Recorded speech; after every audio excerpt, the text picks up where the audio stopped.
नमस्कार जय हिंद साथियों। भारत दुनिया का सबसे बड़ा लोकतंत्र है और आज कई राज्यों के चुनाव परिणाम आए हैं। आपने देखा तमिलनाडु में कितना बड़ा बदलाव हुआ। एक नई पार्टी टीवीके, जिसके नेता विजय को इतना भारी जन समर्थन तमिलनाडु की जनता ने दिया। लोकतंत्र में कई बार ऐसे फैसले जनता देती है, एक नई पार्टी के पक्ष में अपना समर्थन देती है। वो तमिलनाडु में देखने को मिला। बंगाल में जो कुछ हुआ, आज उसको लेकर टीवी चैनल पे जश्न मनाया जाएगा। गोदी मीडिया बड़ी बड़ी बातें करेगा, तमाम उपलब्धियां गिनाएगा मोदी जी की और अमित शाह जी की और भारतीय जनता पार्टी की नीति की, रणनीति की, बहुत सारी बातें होंगी। लेकिन क्या यह वास्तव में लोकतंत्र की जीत है? क्या यह जनता के फैसले की जीत है? क्या आज इस चुनाव परिणाम के पीछे का जो सच है वो इस देश के लोगों को भूल जाना चाहिए और सिर्फ बीजेपी का गुणगान करना चाहिए? मुझे लगता है नहीं।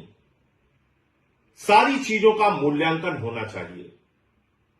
किस तरह से बंगाल के चुनाव को चुनाव आयोग ने प्रभावित किया, किस तरीके से एसआईआर के जरिए जनता के वोट को लूटा गया। आज पता यह चल रहा है कि 3 से 4 लाख वोटों का अंतर है बीजेपी और टीएमसी के बीच में। यह पता चल रहा है कि 2% वोटों का अंतर है टीएमसी और बीजेपी के बीच में। हो सकता है उससे भी ज्यादा हो जाए, 2-4% हो जाए अंतिम परिणाम आने तक। लेकिन क्या यह 2-4% का जो डिफरेंस है यह सही है? यह वास्तव में बीजेपी का चुनाव जीतने का आधार है? क्या सचमुच में इस अंतर के साथ बीजेपी चुनाव जीत सकती थी? नहीं। 3 से 4 लाख वोट का अंतर है, लेकिन 27 लाख वोट लोगों को डालने नहीं दिए गए। और इस काम में माननीय सर्वोच्च न्यायालय का भी फैसला आने में विलंब हुआ और सर्वोच्च न्यायालय का फैसला तो सब लोग सुन के हैरान थे कि अगली बार वोट दे देना। अगर आज वो 27 लाख वोट, 27 लाख मतदाता अपना मतदान करने से वंचित नहीं रहे होते, तो क्या आपको बीजेपी की इतनी बड़ी जीत देखने को मिलती? नहीं मिलती। एक अलग तरह का परिणाम आज इस देश के सामने होता। और आज जो बीजेपी जश्न मनाने का काम करेगी, गोदी मीडिया जश्न मनाने का काम करेगी, ज्ञानेश कुमार जश्न मनाने का काम करेंगे, वो नहीं हो पाता।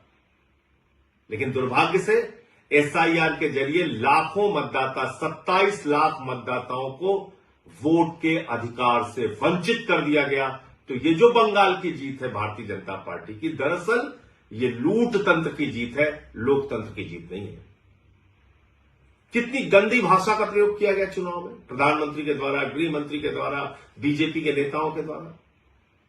चलिए वो चुनाव का एक पक्ष है।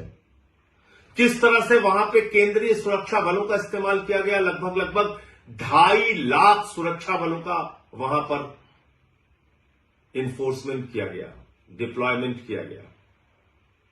2.5 लाख सुरक्षा बल लगाए गए। कल्पना कीजिए, अमेरिका ईरान से लड़ने के लिए 50,000 सैनिकों का इस्तेमाल करता है और भारत की मोदी जी की सरकार ममता बनर्जी से लड़ने के लिए 2.5 लाख सैनिकों का इस्तेमाल करती है।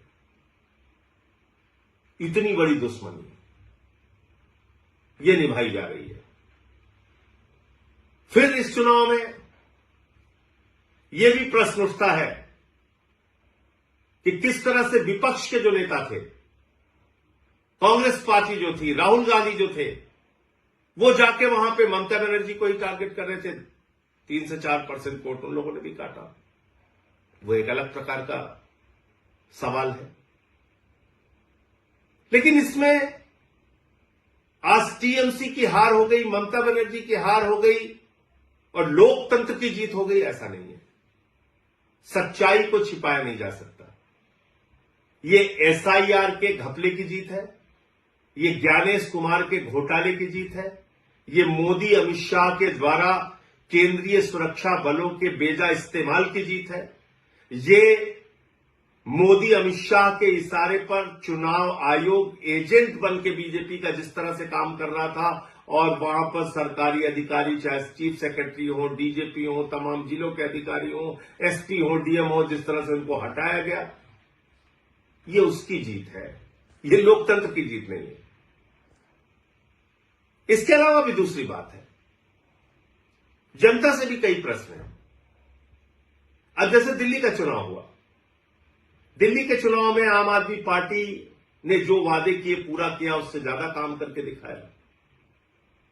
लेकिन अगर आपको प्रधानमंत्री के 2,500 देने के झूठे वादे पर यकीन था, तो इसमें गलती आम आदमी पार्टी और केजरीवाल की नहीं थी। आज अगर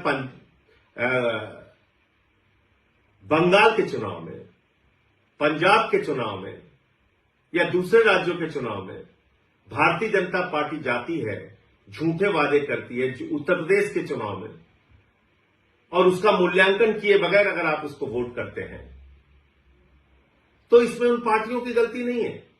हमको भी अपने बारे में सोचना पड़ेगा। पंजाब में हमारी सरकार ने जो वादा किया उससे ज्यादा काम किया, दिल्ली में हमने जो वादा किया उससे ज्यादा काम किया,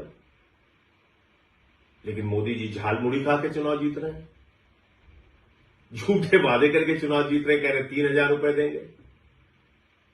दिल्ली में महिलाओं को 2,500 नहीं दिया, बंगाल में जाके कह रहे 3,000 रुपए देंगे।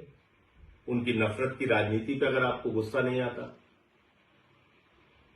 अगर 993 रुपए सिलेंडर का दाम बढ़ जाता है उस पर गुस्सा नहीं आता, चुनाव ठीक खत्म होता है उसके तुरंत बाद, और हम लोग कह रहे थे कि निश्चित रूप से गैस के दाम बढ़ेंगे, 261 रुपए 5 किलो के सिलेंडर का दाम बढ़ गया, अब पेट्रोल डीजल के भी दाम बढ़ेंगे। लेकिन अगर इन सब बातों से जनता को कोई फर्क नहीं पड़ता, तो भारतीय जनता पार्टी को क्यों फर्क पड़ेगा? मोदी अमित शाह को क्यों फर्क पड़ेगा? वो तो अपना ये लूट तंत्र का खेल चलाएंगे और जैसे चाहेंगे देश में महंगाई बढ़ाएंगे, जैसे चाहेंगे पूंजीपतियों को बढ़ावा देंगे, जैसे चाहेंगे सरकारी तंत्र का दुरुपयोग करेंगे, जो उन्होंने बंगाल में किया। ईडी का दुरुपयोग किया, सीबीआई का दुरुपयोग किया, चुनाव आयोग का दुरुपयोग किया, हजारों करोड़ रुपए पानी की तरह बहाए, अधिकारियों की ट्रांसफर पोस्टिंग सस्पेंशन किया, 2.5 लाख वहां पे केंद्रीय सुरक्षा बल लगाए, चुनाव का माहौल बिगाड़ा, जो कुछ भी वो कर सकते थे उन्होंने किया, और बंगाल में बीजेपी आज चुनाव जीत गई। लेकिन याद रखिएगा, उड़ीसा की हालत अभी आपने देखा होगा, जीतू मुंडा की तस्वीर देखी होगी, किस तरह से वो अपने बहन के कंकाल को अपने कंधे पे लेके डबल इंजन की सरकार में बैंक जाते हैं 20,000 रुपए पाने के लिए। बंगाल में भी अभी आ गए। जो नफरत की राजनीति पूरे देश में बीजेपी कर रही है, अब उसकी शुरुआत बंगाल में भी होगी। बिहार में भी इन्होंने नीतीश कुमार जी को हटा दिया, वहां सम्राट चौधरी आ गए, वहां भी अब वही सब खेल होगा।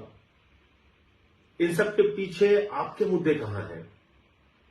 देश कहां खड़ा है? अगर आपको इस बात पे गुस्सा नहीं आता कि ट्रंप भारत के प्रधानमंत्री को हर दिन अपमानित करता है, भारत को अपमानित करता है, भारत को नरक कहता है, लेकिन प्रधानमंत्री कुछ नहीं बोलते, अगर आपको इस बात पे भी गुस्सा नहीं आता कि देश का एक हिस्सा मणिपुर जल रहा है और प्रधानमंत्री खामोश है, पड़ोसी राज्यों से भारत के प्रधानमंत्री के रिश्ते अच्छे नहीं है, महंगाई देश में चरम पर है, बेरोजगारी चरम पर है, किसानों की आमदनी दोगुना करने की बात पूरी तरीके से झूठी साबित हुई, काला धन लाने की बात झूठी साबित हुई, और अगर आपको इन सारी बातों पे गुस्सा नहीं आता और राज्य दर राज्य इस तरह से लोकतंत्र को लूट तंत्र में बदलकर चुनाव जीतने का बीजेपी का अभियान जारी रहेगा और हम और आप खामोश बैठे रहेंगे, तो याद रखिएगा, बीजेपी तो अपना रास्ता तय कर रही है, लेकिन लोकतंत्र का इतिहास जब लिखा जाएगा तो उसमें हमको भी कभी माफ नहीं किया जाएगा। जय हिंद।